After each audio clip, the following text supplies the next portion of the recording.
At least 4 people have died in clashes between supporters of a Cameroonian opposition leader and security forces.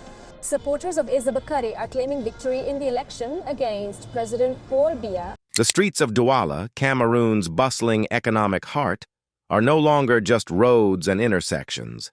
They have become a voice, a heartbeat, a cry for recognition. On a tense Sunday morning, hundreds of young Cameroonians poured into the streets, responding to a rallying call from Issa Chioma Bakari. Their demand was not chaos. It was not violence. It was something far more powerful.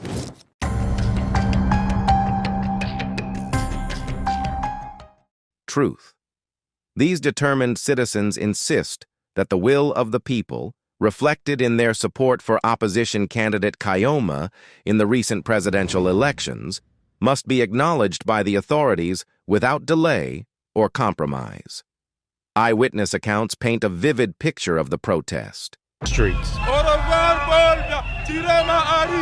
Young people marched in unison, chanting slogans and holding placards that reflected one clear message: the vote belongs to the people, not to manipulation. The results were expected to be officially released on Monday, but after weeks of suspect delays, impatience has turned into collective resistance. Protesters say they have respected the process, waited in silence, and hoped for fairness. But as days turned to frustration, the call to act grew stronger. One of the protest leaders was captured saying, "This march is peaceful. We are not here to destroy. We are not here to cause trouble. We are simply here for one thing: truth from the ballot box." He continued with heavy conviction, "Tomorrow, Monday 27th, Cameroon must know nothing but the truth. We are a democracy. We respect the electoral code, but we cannot accept waiting weeks while results are hidden or altered. We want change." This statement echoed through the city like a thunderclap.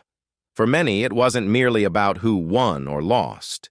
It was about trust, about dignity, about a people tired of long-standing political stagnation. Cameroon's democracy, they argue, must not only exist in name, it must breathe in reality. However, as is often the story in African political landscapes where power is heavily guarded, peaceful demands were soon met with force. What began as an organized demonstration quickly escalated when police and anti-riot forces moved in. In the New Bell neighborhood, chaos unfolded.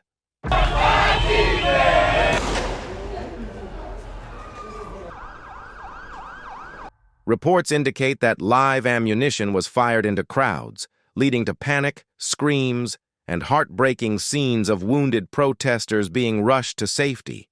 At least 2 people were reportedly struck by bullets, while several others are believed to be in intensive care.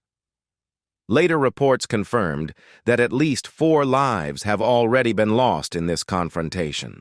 Images shared on social media show terrified residents running through narrow streets, clouds of tear gas filling the air, and mothers weeping as they searched for missing relatives. Ambulances struggled to move through crowds while citizens attempted to shield the injured from further harm. But what is striking is that despite the violence, the call for truth has not faded. Instead, it has begun to spread beyond Douala. Cities such as Garoua, Maroua, Kribi, and even neighborhoods in Yaoundé have started echoing the same demands. Protesters in these regions say they are no longer spectators. They, too, want transparency. They, too, believe that Cameroon's destiny cannot be decided behind closed doors. The political tension has placed the government under increasing scrutiny. Observers are questioning why the election results, initially expected shortly after the vote, have experienced unexplained shifts in announcement dates, from the 26th to the 23rd, and now again to the 27th. Analysts suggest this uncertainty has eroded public confidence, giving rise to speculations about vote tampering or internal struggles within the ruling system. Opposition candidate Chioma, whose name is now chanted across protest lines, has not officially declared victory, but his supporters are confident he has secured significant backing.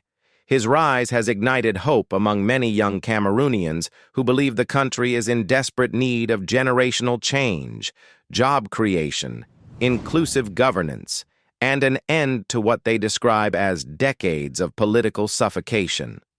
Cameroon's youth, who form the majority of the population, say they are no longer willing to remain silent in a system they feel does not represent them. Many of them are unemployed graduates or hustlers navigating the daily struggles of economic hardship. For them, this election is not just political, it is personal. One young protester put it bluntly, "We are tired of waiting. We are tired of promises. We are tired of being told our votes count only to watch results be delayed until they can be controlled. If we voted for Chioma, then say it. If he lost, then show us the numbers with proof. Just be honest with us." The atmosphere in Cameroon tonight is one of tense anticipation. Security forces have reportedly increased patrols across major urban centers. Some reports suggest that key roads leading into Douala and Yaoundé are now under tight surveillance to prevent further mobilization. There are fears that if Monday's announcement is perceived as manipulative or unjust, the protests may intensify and possibly evolve into a nationwide uprising. International observers, though not yet widely vocal, are believed to be monitoring the situation closely. Human rights organizations have already expressed concern over reports of live ammunition being used against unarmed civilians. Calls are growing for the government to refrain from excessive force and instead open dialogue with community leaders and opposition representatives. But beyond politics lies a deeper African conversation, a familiar narrative of citizens yearning for accountability, young people refusing to inherit silence, and nations standing at a crossroads between democracy and distrust. The Cameroonian story is part of a broader continental movement where voices are rising across Africa in demand of fair governance, from Senegal to Kenya, from Nigeria to Burkina Faso. At this critical moment, Cameroon must choose which chapter it writes next. Will it respond to its citizens with transparency and fairness, or will it double down on suppression, risking a deeper fracture that could destabilize its already fragile social equilibrium? As we await Monday's official results, the world is watching, and Africa is listening. For many Cameroonians, this is more than an election. It is a test of whether democracy still has meaning in their land. The streets may grow quieter tonight, but the voices are louder than ever in spirit. Whether through chants, tears, social media, or silent prayers, the people's message is unified. Let the truth be told. This is not simply the story of protest. This is the story of a nation holding its breath, waiting to see if its leaders will honor the will of the people or rewrite it behind the curtains of power. And as the sun rises on Monday morning, all eyes will be on Cameroon. Will the results bring peace or ignite a new wave of resistance? Only truth can decide that.